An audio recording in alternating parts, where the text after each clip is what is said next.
Hello friends, welcome to ఏవికే chess Telugu channel. ఇవాళ వీడియోలో మనం డిస్కస్ చేయబోయే ఇంపార్టెంట్ టాపిక్ వచ్చేసరికి క్యాజువలింగ్. సో క్యాజువలింగ్ అంటే ఏంటి? క్యాజువలింగ్ అంటే సింపుల్గా మన భాషలో చెప్పాలంటే రాజుకి ప్రొటెక్ట్ చేయడం. అంటే అపోనెంట్ కింగ్డమ్ నుంచి మనకి ఎటువంటి అటాక్ రాకుండా మన కింగ్ని సేఫ్గా ఉంచడానికి ట్రై చేసేది మనం క్యాజువలింగ్ అంటామండి. సో క్యాజువలింగ్ అనేది ఏం చేస్తామంటే కింగ్కి ప్రొటెక్షన్ యాడ్ చేస్తాం సింపుల్గా చెప్పాలంటే. ఎందుకంటే ఫ్యూచర్లో కింగ్ దగ్గర ఉన్న పాన్ ఏదైతే ఇన్ కేస్ అపోనెంట్ ఆర్మీ నుంచి మనకి కిల్ అయితే అంటే అటాక్ అయిపోతే అప్పుడు కింగ్ ఓపెన్ ఫైర్లోకి వచ్చేస్తాడు. అటు నుంచి క్వీన్తో కానీ లేదంటే రుక్స్తో కానీ మన కింగ్ చెక్ పెట్టి మల్టిపుల్ అటాక్స్ చేయకుండా మన కింగ్ని సేఫ్ పొజిషన్లోకి తీసుకురావడానికి కోసం క్యాజువలింగ్ అనే కాన్సెప్ట్ని ఇంట్రడ్యూస్ చేశారు. సో ఇప్పుడు క్యాజువలింగ్ గురించి మనం క్లారిటీగా తెలుసుకోవాలనుకుంటే క్యాజువలింగ్ అనేది 2 టైప్స్ ఉంటుందండి. సో ఫస్ట్ వచ్చేసరికి long side castling and short side castling. 2 castlings ఉంటాయి. సో ఏదైతే షార్ట్ సైడ్ క్యాజువలింగ్ అంటున్నామో మనం దాన్ని కింగ్ సైడ్ క్యాజువలింగ్ అని అంటాం. ఏదైతే లాంగ్ సైడ్ క్యాజువలింగ్ అంటున్నామో దాన్ని క్వీన్ సైడ్ క్యాజువలింగ్ అంటామండి. సో ఇప్పుడు మనం దీన్ని ఎలా ఈజీగా గుర్తుపెట్టుకొని క్యాజువలింగ్ మనం గేమ్లో ఎప్పుడు చేయాలి, ఎందుకు చేయాలని కూడా క్లియర్గా మనం డిస్కస్ చేద్దాం.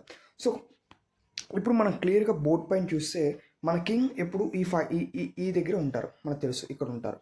అండ్ మనం క్యాజువలింగ్ చేయాలంటే ఇది ఇక్కడ గమనించినట్లయితే ఇటు సైడ్ పొజిషన్ ఏదైతే ఉందో దాన్ని మనం షార్ట్ సైడ్ క్యాజువలింగ్ అని అంటామండి. Short side castling or short castling. And దీన్నే మనం కింగ్ సైడ్ క్యాజువలింగ్ అని కూడా అంటాం. అంటే కింగ్ వైపు క్యాజువలింగ్ జరిగింది అని అర్థం. దాన్ని ఒరిజినల్గా చెప్పాలంటే చెస్ నోటేషన్లో ఓ అని చూపిస్తారు. ఏదైతే లాంగ్ సైడ్ క్యాజువలింగ్ ఉందో దాన్ని 3 ఓస్తో చూపిస్తారు. సో ఇప్పుడు మనం క్లారిటీగా చూస్తే బోర్డ్ పైన ఇప్పుడు మనం ఇటు సైడ్ క్యాజువల్ చేస్తే దీన్ని షార్ట్ క్యాజువలింగ్ అంటారు, లేదంటే కింగ్ సైడ్ క్యాజువలింగ్. అదే మనం ఇటు సైడ్ క్యాజువల్ చేస్తే దీన్ని మనం లాంగ్ సైడ్ క్యాజువలింగ్ అంటామండి. లాంగ్ సైడ్ క్యాజువలింగ్ ఆర్ దీన్నే మనం క్వీన్ సైడ్ క్యాజువలింగ్ అని కూడా అంటారు. సో ఇప్పుడు మనం క్యాజువలింగ్ చేద్దాం ఎలా జరుగుతుందో. జస్ట్ కొన్ని మూవ్స్ ఫార్వర్డ్ ఆడిన తర్వాత క్యాజువలింగ్ చేద్దాం, ఓకేనండి? ఓకే. ఇప్పుడు మనం ఇక్కడ చూసినట్లయితే స్క్రీన్ పైన మీకు చెస్ బోర్డ్ కనబడుతున్నది అనుకుంటా. ఇప్పుడు మనం ఏదో ర్యాండమ్ మూవ్ ఆడదాం. సో మూవ్స్ని మీరు కన్సిడర్ చేయకండి, జస్ట్ క్యాజువలింగ్ కోసం నేను ఏదో మూవ్ ఆడుతున్నాను. సో మనం E4 ఆడామనుకుందాం. సో ఇప్పుడు మనం నెక్స్ట్ వచ్చేసరికి ఇక్కడ మీరు ఇంకోటి గమనించాల్సి ఉంటుందండి. క్యాజువలింగ్ చేసేటప్పుడు ఈ మధ్యలో ఏ పీసెస్ అడ్డు రాకూడదు. ఒకసారి క్లారిటీగా డిస్కస్ చేద్దామండి. ఇక్కడ ఏవైతే ప్రాక్టికల్గా మీకు చూపిస్తానో వీడియో ఎంత వస్తుందో నాకు తెలియదు, లాంగ్ అవ్వచ్చు. సో ఇక్కడ 2 పీసెస్ అడ్డుగా ఉన్నాయి. ఈ 2 పీసెస్ని ఎలిమినేట్ చేయాలంటే బయటికి తీసుకొచ్చేయాలి. సో వాటిని బయటికి తీసుకొస్తేనే క్యాజువలింగ్ అనేది జరుగుతుంది. అదే లాంగ్ సైడ్ క్యాజువలింగ్ కూడా సేమ్. క్వీన్ బయటకు వచ్చేయాలి, ఇక్కడ బిషప్స్ బయటకు వచ్చేయాలి, నైట్స్ బయటకు వచ్చేయాలి, రుక్ అనేది ఉండాలి. రుక్ కింగ్తోనే క్యాజువలింగ్ అనేది జరుగుతుందండి. సో ఇంకొక కండిషన్ అయితే ఉంటుంది. మనం క్యాజువలింగ్ చేయకముందు ఇన్ కేస్ కింగ్ని కదిపేసామనుకోండి, అంటే గబుక్కుని కింగ్ని తీసుకొచ్చి ఇక్కడ పెట్టేయడం లేకపోతే ఇంకెక్కడో పెట్టేయడం, తీసుకొచ్చి కింగ్ని కదిపి మళ్ళీ సేమ్ పొజిషన్కి తీసుకొచ్చి క్యాజువలింగ్ అవుతుందని అడిగితే క్యాజువలింగ్ అవ్వదండి. సో ఇది గుర్తుపెట్టుకోవాలి. అలాగే సపోజ్ మీరు ఈ రుక్ని కదిపేశారనుకుందాం, ఒక్క నిమిషం. సపోజ్ మీరు ఈ రుక్ని కదిపేశారు అనుకుందాం. ఏ రుక్ అంటారు అంటే ఈ రుక్ కదిపేశారు అనుకుందాం. ఓకే, ఈ రుక్ని కదిపేశారు అనుకుందాం. కదిపేస్తే అప్పుడు మీకు షార్ట్ సైడ్ క్యాజువలింగ్ అవ్వదు. కింగ్ని కదపలేదుగా, ఇదే కదిపారు, ఈ రుక్నే కదిపారు కాబట్టి మీకు షార్ట్ క్యాజువలింగ్, కింగ్ సైడ్ క్యాజువలింగ్ అనేది జరగదు. ఎందుకంటే రుక్ని కదిపేశారు. ఈవెన్ కదిపిన తర్వాత మళ్ళీ సేమ్ పొజిషన్లోకి తీసుకొచ్చి మళ్ళీ క్యాజువలింగ్ చేయాలని ట్రై చేసినా చెస్ రూల్స్ ఒప్పుకోవండి. సో నెక్స్ట్ ఏంటంటే ఈ రుక్తో ఇప్పుడు అవుతుందా? ఈ రుక్ని కదపలేదు కదా సార్? అవుతుంది, ఖచ్చితంగా అవుతుంది. ఈ రుక్తో ఖచ్చితంగా అవుతుంది, ఎందుకంటే ఈ రుక్ని మీరు కదపలేదు కాబట్టి. ఇన్కేస్ కదిపేస్తే మాత్రం మీరు క్యాజువలింగ్ చేయలేరు. కింగ్ కదపకుండా 2 రుక్స్ కదిలిపోయినా చేయలేరు. కింగ్ కదిలిపోతే ఏకంగా ఏ రుక్తో కూడా మీరు క్యాజువలింగ్ చేయలేరు. ఇప్పుడు నేను చూపిస్తాను. సో పీసెస్ బయటకు తీసుకొచ్చి పెడద్దాం. ఓకే, ఇప్పుడు అపోనెంట్ నుంచి ఏదో మూవ్ ఆడారు. సో మళ్ళీ నా నైట్ని బయటకు తీసుకొచ్చేసాను ఈ పాన్ పైన అటాక్ చేస్తూ, జస్ట్ మా నార్మల్గా. నెక్స్ట్ వచ్చేసరికి అపోనెంట్ నుంచి మూవ్ వచ్చేసరికి ఏదో ర్యాండమ్ మూవ్ ఆడారు. సో నెక్స్ట్ మనం వచ్చేసరికి బిషప్ అని ఇక్కడ తీసుకొచ్చి ఇలా పెట్టాం. సో తీసుకొచ్చిన తర్వాత ఇప్పుడు క్యాజువలింగ్ పాసిబులా అంటే పాసిబుల్, 100% పాసిబుల్. అపోనెంట్ నుంచి ఈ మూవ్ ఆడారు అనుకుందాం, క్యాజువలింగ్ ఆపుతూ ఇప్పుడు మనం క్యాజువలింగ్ చేయొచ్చు.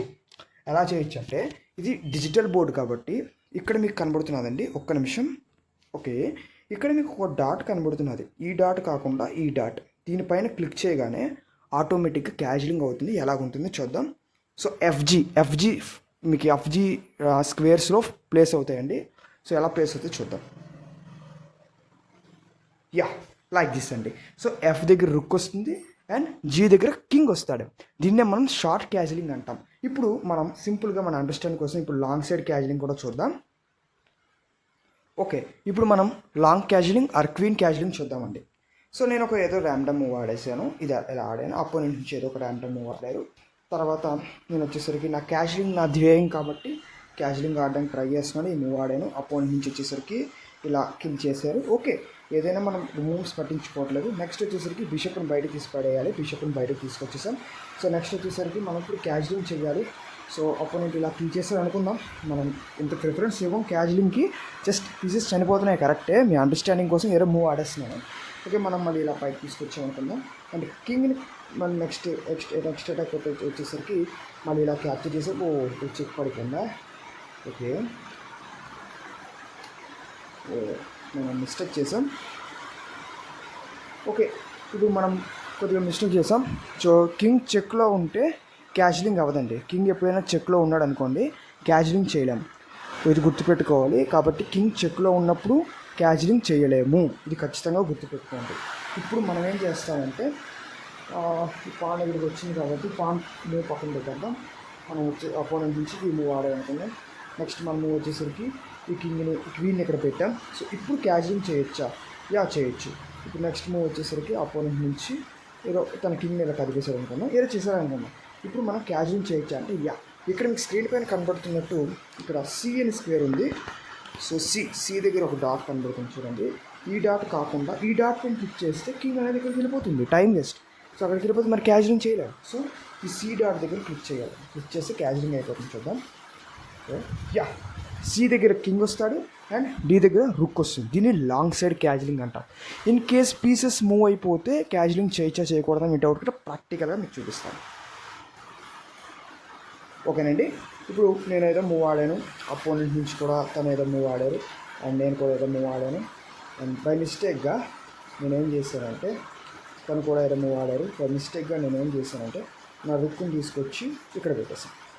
నేను రుక్ని ఇక్కడ పెట్టేసి క్యాజువల్ చేయాలనుకున్నాను కదా అన్న డౌట్ వచ్చి క్యాజువల్ చేయాలి కదా అని మర్చిపోయాను. ఓకే అనుకున్నాను. అపోనెంట్ మూవ్ వచ్చేసరికి తను ఇక్కడ ఏదో ఆడారు. తర్వాత మళ్ళీ క్యాజువల్ పర్పస్ కోసం నా బిషప్ని తీసుకొచ్చి ఇక్కడ డెవలప్ చేసేసాను.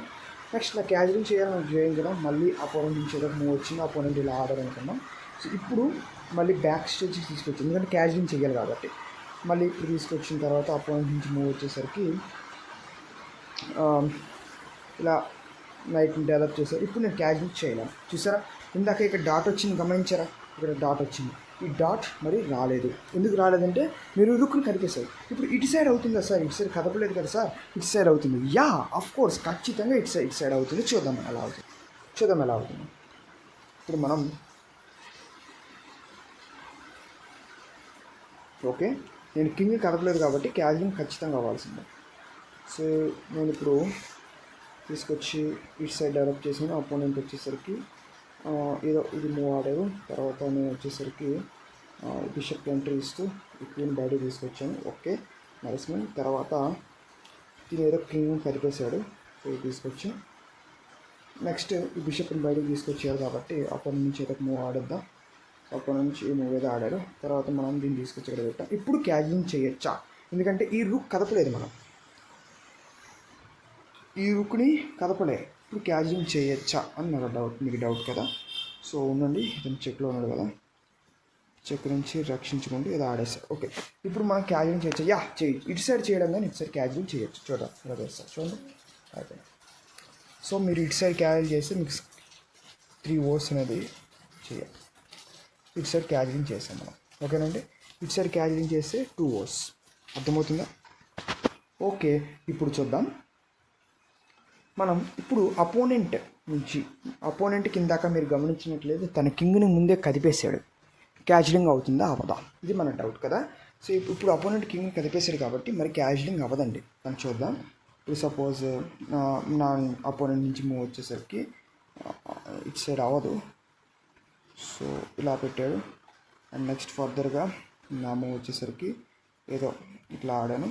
తర్వాత ఇప్పుడు క్యాజువలింగ్ అవ్వదు. చూసారా, ఎందుకంటే తన కింగ్నే కరిపేశాడు ఏకంగా. సో ఏకంగా కింగ్నే కరిపేశాడు కాబట్టి మరి ఎంత ట్రై చేసినా క్యాజిల్ అనేది అవ్వదు, కింగ్ని కదపకూడదు. అండ్ కింగ్లో చెక్లో ఉన్నప్పుడు అవ్వదు. కింగ్లో చెక్లో ఉన్నప్పుడు ఎలా సార్ అంటే ఇప్పుడు చూద్దాం. ఈ రుక్ ఇట్లా ఆడారనుకుందాం. సో కింగ్ ఎక్కడ ఉండాలి ఒరిజినల్గా క్యాజిల్ చేస్తే? సో మనం చూసినట్లయితే ఎఫ్జీ స్క్వేర్స్ని ఆక్యుపై చేస్తారు కింగ్, అంతే కదా. కింగ్ ఎక్కడ ఆక్యుపై చేస్తారండి? సో ఎఫ్జీ స్క్వేర్సే కదా. 1 minute. సో కింగ్ ఏ స్క్వేర్స్ని ఆక్యుపై చేస్తారు? ఈ స్క్వేర్స్ని ఆక్యుపై చేస్తారు. సో ఈ 2 స్క్వేర్స్ని క్యాజిలింగ్లో ఆక్యుపై చేస్తారు, అంతే కదా ఎఫ్జీ. సో జీ స్క్వేర్ని కింగ్ ఆక్యుపై చేస్తారు. ఆ స్క్వేర్ని మన బిషప్ కంట్రోల్ చేస్తున్నారు చూడండి, కాబట్టి క్యాజిల్ అవ్వదు, చెక్లో ఉన్నట్టు లెక్క. ఇన్ కేస్ చెక్లో ఉన్నప్పుడు కూడా క్యాజిల్ చేయడం, అప్పుడు మీకు అది కూడా చూపిస్తాను. ఇలా కిల్ చేస్తాం అనుకుందాం. అండ్ నెక్స్ట్ ఫర్దర్గా తను ఏదో మూవ్ ఇలా ఆడారనుకుందాం. సో నెక్స్ట్ ఫర్దర్ మూవ్ మనం ఇలా ఆడారనుకుందాం. సో నెక్స్ట్ ఫర్దర్ మూవ్ తను ఇలా ఆడారనుకుందాం. సో నెక్స్ట్ మనం దీన్ని తీసుకొచ్చి ఇక్కడ పెట్టేస్తాం. ఓకే, ఇప్పుడు మళ్ళీ మన తీసుకొచ్చి ఇక్కడ చూసినట్లయితే ఏదో మూవ్ ఆడేద్దాం. సో తిని ఆడారు. సో నేను ఇక్కడ ముందుకు తీసుకొచ్చి సో వెంటనే తను రుక్కుని క్యాప్చర్ చేశారు, నేను రుక్కుని క్యాప్చర్ చేశాను. చెక్. ఒరిజినల్గా అపోనెంట్ కింగ్ చెక్లో ఉన్నాడు, ఇప్పుడు క్యాజిల్ చేయగలడా? చేయలేడు. అది కూడా మీకు ప్రాక్టికల్గా చూపిస్తాను, చూద్దాం. సో ఇక్కడ మీరు చూడొచ్చు, అపోనెంట్ కింగ్ చెక్లో ఉన్నారు. సో అపోనెంట్ కింగ్ చెక్లో ఉన్నప్పుడు క్యాజిలింగ్ అవ్వదు చూడండి. సో చెక్లో ఉన్నప్పుడు క్యాజిలింగ్ అవ్వదు. సో ఇది కండిషన్ చేసుకుంటుంది. సో ఇది గుర్తుపెట్టుకోవాలి, చెక్లో ఉన్నప్పుడు అవ్వదన్నమాట. ఇది thank you for watching. Please subscribe, like, share. Thank you for watching. Bye.